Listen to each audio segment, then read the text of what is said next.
안녕하십니까. 박상인의 경제브릿지입니다. 오늘은 조금 더 광범위하게 탄소 중립과 경제 성장에 대한 이야기들을 해보도록 하겠습니다. 2021년에 우리 정부는 2050년까지 탄소 중립을 달성하겠다는 계획을 발표했습니다.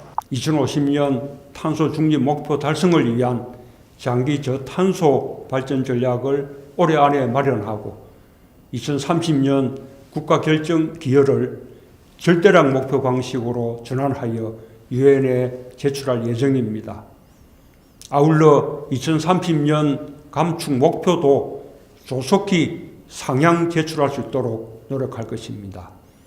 한국의 경우에 GDP 대비 제조업 비중이 27% 정도입니다. 여기에 비해 일본과 독일은 19% 정도의 수준입니다. 미국은 13%, 프랑스는 10%가 조금 넘습니다. 제조업이 한국 경제에서 차지하는 비중이 얼마나 높은 것을 보여줍니다. 제조업 비중이 높기 때문에 배출량에서 산업이 차지하는 비중이 우리 경우에 월등하게 높습니다. 우리는 37% 정도를 차지하는데 일본은 33%, 독일은 23%, 미국은 21%, 프랑스는 18% 수준을 차지하고 있을 뿐입니다. 한 가지 여기서 재미있는 주목할 점은 일본과 독일의 차이점입니다. 일본과 독일에서 제조업의 GDP 비중은 19% 수준으로 유사합니다. 그런데 산업 부분이 탄소 배출량에서 차지하는 차이는 무려 10%포인트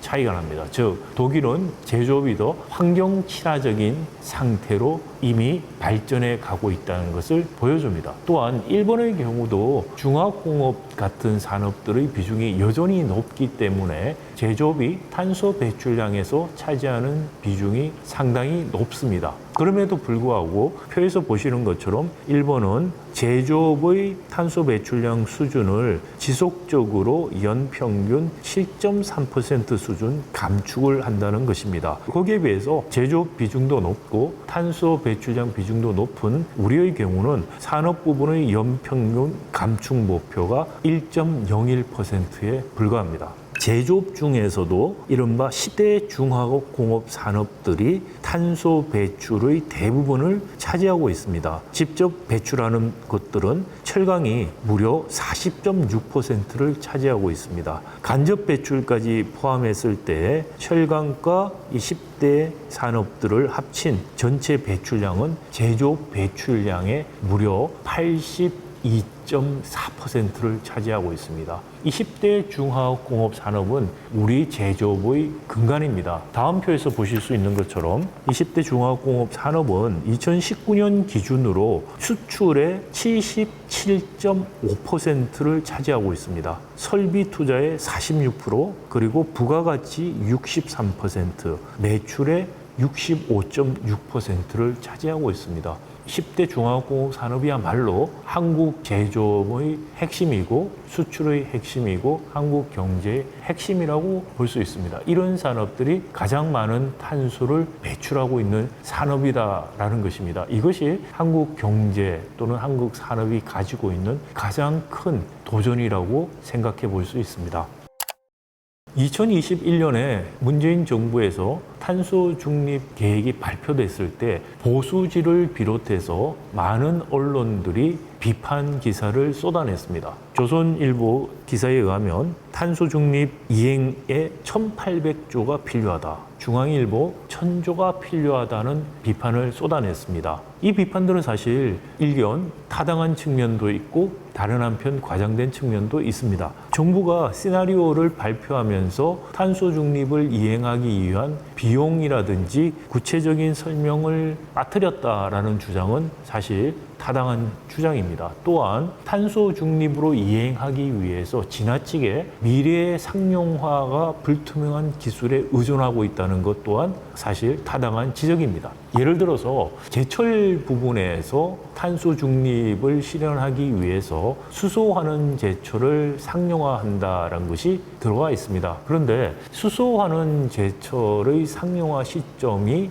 아주 낙관적으로 봐도 2050년이라고 이야기를 합니다. 근데 2050년 탄소 중립을 하는데 2050년에 낙관적으로 생각해서 도입될 수 있는 기술을 사용해서 탄소 중립을 달성한다는 것이 비현실적이라는 것입니다. 아리백 편에서도 말씀드린 것처럼 우리가 아리백 환경을 만들지 못하면 국내 산업의 공동화가 발생할 수 있습니다. 탄소 중립으로 이행하지 못하면 어떻게 할 건데? 라고 이야기하시는 분들이 있습니다. 이미 말씀드린 것처럼 유럽에서 CBAM을 통해서 탄소 중립을 이행하지 못하면 그만큼 차별화 또는 페널티를 받게 됩니다. 향후에 기후 클럽 같은 것이 형성이 되면은 아예 국제 무역에서 배제되거나 상당한 불이익을 받게 됩니다. 탄소 중립과 아리백으로는 이행을 못하게 되면은 아예 그런 체계에서 우리는 탈락하게 됩니다. 이행을 못했을 때의 비용이라는 것은 이행을 할 때의 비용보다 훨씬 크다는 것을 이해를 해야 되는 것입니다. 탄소 중립과 아리백으로 이행을 못할 때 단지 그 직접적인 산업의 공동화라든지 산업의 생산이나 붕괴의 문제에 한정되는 것이 아닙니다. 사회적 비용은 훨씬 더 큽니다. 이런 상황은 타이타닉 영화에서 타이타닉호가 빙하와 충돌한 상황과 유사합니다. 영화에서 보면 선원 한 사람이 선장에게 항로를 이렇게 가면은 빙하하고 충돌할 수 있으니 항로를 변경하자고 합니다. 선장은 항로를 변경하게 되면은 비용도 많이 들고 시간이 지체되니 다른 손님들에게 항의를 받을 수 있고 회사도 싫어한다라는 것이죠. 또한 자기 경험을 생각해 보면 괜찮을 것 같다는 그냥 생각을 해서 무시합니다. 근데 배가 더 진행되고 빙하를 눈으로 볼 수 있는 지점에 이르러서는 두 가지 선택밖에 할 수 없었습니다. 하나는 급격하게 뱃머리를 돌리는 건데 그러면 배가 전복할 가능성이 컸습니다. 전복하지 않을 수준으로 뱃머리를 돌려서 가는 것을 선택했는데 결국은 빙하하고 충돌을 하는 일이 벌어집니다. 우리도 지금 경제 진로를 바꾸지 않으면 빙하하고 충돌하는 지점에 이를 수가 있습니다. 그 지점에 이르러서 다가올 수 있는 문제들을 우리가 인식했을 때는 더 이상 바꾸기 어려울 수 있는 상황이 될 수 있다는 것입니다. 아리백 이행이라든지 탄소 중립 이행에 사회적 비용이 많이 들고 바람직하지 않다고 주장하시는 분들은 마치 진로를 지금 바꿔야 되는데 시간도 더 들고 돈도 더 들어서 바꾸지 말자고 주장했던 타이타닉호의 선장과 같은 어리석은 이야기를 하는 것입니다. 한국 경제가 침몰되는 그런 극단적인 위기 상황을 막기 위해서는 그런 비용을 감수하고라도 지금부터 진로를 바꾸는 한국 산업의 전환을 할 수 있는 정책들을 시작해야 됩니다. 제가 이렇게 말씀드린 것은 사례와 여러 가지 비유를 통한 것이었습니다. 그러나 가장 간단하고 단순한 산수가 제가 말씀드린 것을 뒷받침해 줍니다. 이른바 탄소 생산성이라는 개념을 사용해서 수학적으로 지금 말씀드린 것들을 한번 풀어보겠습니다. 탄소 생산성은 1kg의 탄소를 배출해서 얼마나 많은 부가가치를 생산할 수 있느냐의 개념입니다. 즉, 탄소 생산성이 낮다는 것은 탄소를 조금 사용하고도 부가가치를 많이 생산할 수 있다는 이야기가 되겠습니다. 그림에서 보시는 것처럼 우리나라의 탄소 생산성은 굉장히 낮습니다. 산업 구조 자체가 탄소를 매우 많이 배출하는 중화학공업 중심으로 구성되어 있기 때문입니다. EU의 탄소 생산성은 2019년에 6.7이었는데 한국은 거의 반 수준인 3.7에 불과합니다. OECD 평균도 4.9인데 우리는 그 OECD 평균의 2.2%포인트나 낮습니다. 일본은 이미 OECD 평균에 근접해 있고 미국도 우리보다 높습니다. 특히 미국 같은 경우에는 최근 3년 사이에 탄소 생산성이 급격하게 증가하고 있습니다. 우리도 최근 3년 사이에 탄소 생산성이 증가하고 있습니다만 미국만큼 증가는 못하고 있습니다. 만약에 우리가 이 탄소 생산성 증가율을 최근 3년 수준으로 유지하면서 탄소 중립을 달성하게 된다면 한국의 경제 성장률은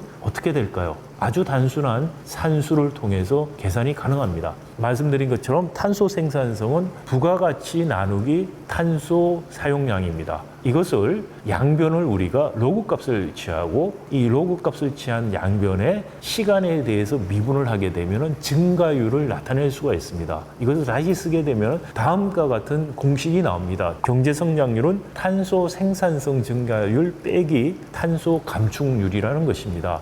우리가 2050년까지 탄소 중립을 달성하기 위해서는 연평균 4.17%의 탄소 감축을 해야 됩니다. 그런데 지난 3년간 평균 탄소 생산성 증가율은 3.76%였습니다. 따라서 만약에 우리가 탄소 중립을 달성하면서 지금 정도의 탄소 생산성 증가를 할 수 없다면은 앞으로 30년간 연평균 마이너스 0.41% 성장을 한다는 것입니다. 자, 그런데 우리가 지금 이미 2023년에 와 있고 앞으로도 마이너스 성장을 굳이 할 것 같지는 않은데 이게 말이 되느냐라고 생각하실 수 있습니다. 이것은 30년 평균을 말씀드린 겁니다. 평균 앞쪽에서 우리가 탄소 생산성을 충분히 높이지 않으면서도 양의 성장을 하고 있다는 말은 무엇이냐면은 탄소 중립을 2050년에 달성하게 되면은 급격한 마이너스 성장을 몇 년간 해야 된다는 의미입니다. 앞에서 말씀드린 것처럼 우리가 탄소 중립을 달성하지 못했을 때 한국 경제에 미치는 산업 공동화 또는 탄소세 부과와 같은 충격이 훨씬 더 클 수가 있습니다. 그래서 만약에 탄소 중립을 달성하지 못한 경우라면은 더욱더 급격한 경기 침체와 경제의 위기가 올 수 있다는 것입니다. 이런 상황은 마치 타이타닉호가 빙하와 충돌하는 상황과 유사합니다. 한국 경제는 겪어보지 못한 매우 어려운 국면에 들어갈 것입니다. 97년의 경제 위기 때는 우리가 빨리 반등할 수 있었습니다. 그때는 국제교역이라든지 중국의 등장이라든지 이런 상황 때문에 경제가 빨리 회복할 수 있었으나 지금은 그런 상황이 아닙니다. 또한 한국 경제가 그때와 달리 구조적으로 탄소 중립을 달성하지 못하고 아리백을 달성하지 못하고 산업 공동화가 일어나고 지역사회가 붕괴되는 현상이 일어난다면 회복할 수 있는 능력조차 가지지 못합니다. 경험하지 못한 장기 경제 침체에 들어갈 수 있고요. 때에 따라서는 라틴 아메리카 국가들이 1970년대 이후에 경험했던 경제가 퇴보하는 상황으로 갈 수가 있습니다. 이런 극단적인 상황을 방지하기 위해서는 지금부터 탄소 중립과 아리백을 달성할 수 있는 산업 전환 정책이 필요합니다. 산업 전환과 아울러서 아리백을 달성할 수 있는 재생 에너지 정책들이 결합되어야만 한국 경제가 탄소 중립과 아리백 이행이라는 절체절명의 상황에서 살아남고 또 그 기회를 오히려 활용해서 우리가 한 번 더 도약할 수 있는 계기로 삼을 수가 있습니다. 자, 그렇다면 절체절명의 산업 전환이 왜 이루어지지 않는 것일까요? 왜 이런 전환이 이루어지지 않고 누가 이런 전환을 원치 않고 막고 있는 것일까요? 앞 영상에서 말씀드린 것처럼 경제발전의 근본적인 원인이 경제발전과 사실상 정치 엘리트의 이해가 일치하는지 여부에 달려있다라고 이야기 드렸습니다. 현재 우리는 재벌의 경제력 집중 심화로 재벌이 우리 사회의 사실상 정치 엘리트 역할을 합니다. 그런데 한국 재벌은 70년대 중화공업 산업 발전을 통해서 형성이 되었습니다. 삼성그룹 같은 경우에 삼성전자, 현대차, 그리고 SK그룹, 하이닉스, 케미컬, 그리고 SK텔레콤, LG 같은 경우에 전자와 LG화학 같은 우리 대부분의 재벌들이 중화공업 중심으로 형성되어 있고요. 이것이 단지 재벌의 형성뿐만이 아니라 총수 일가가 이 재벌이라는 기업 집단을 통제하고 소유하고 지배하기 위해서 필요한 그런 지분 구조의 핵심 역할을 합니다. 이런 산업 변화라는 것은 궁극적으로 재벌 총수 일가의 그룹 지배권에 영향을 미칠 수가 있습니다. 그룹 지배권에 영향을 미칠 뿐 아니라 승계 문제에도 영향을 줄 수가 있습니다. 재벌 총수 입장에서 볼 때는 한국의 산업 구조를 건드리는 것은 자기들의 이해와 굉장히 상충이 될 수가 있습니다. 오히려 핵심적인 공장을 해외에 이전해서 그래서 재벌 기업들은 해외에서 돈을 계속 벌고 국내 경제가 나빠지더라도 본인들은 돈을 벌고 오히려 그것 때문에 국내에서 정치적인 영향력은 더 키울 수 있는 상황이 유리하다고 판단할 수 있습니다. 국가 경제가 어려워지고 사회 양극화는 더욱 심화되고 경제는 침체되고 그런 국가적인 이익과 우리 사실상의 정치 엘리트인 재벌 총수의 이익들이 극명하게 상충이 일어나고 있는 지점에 있습니다. 이것들을 바꿔주지 않으면 산업 전환이라는 것이 궁극적으로 일어나기가 어렵습니다. 이것을 바꾸는 작업들이 향후에 시민들을 중심으로 정치 개혁 운동을 통해서 일어나야만 합니다. 한국의 재벌 문제가 도대체 무엇이고 왜 이처럼 한국의 재벌 총수 일가가 강한 기득권을 가지고 변화 자체를 거부하게 되었는지에 대해서는 앞으로 여러 편의 영상을 통해서 보다 자세하게 설명드리도록 하겠습니다. 감사합니다.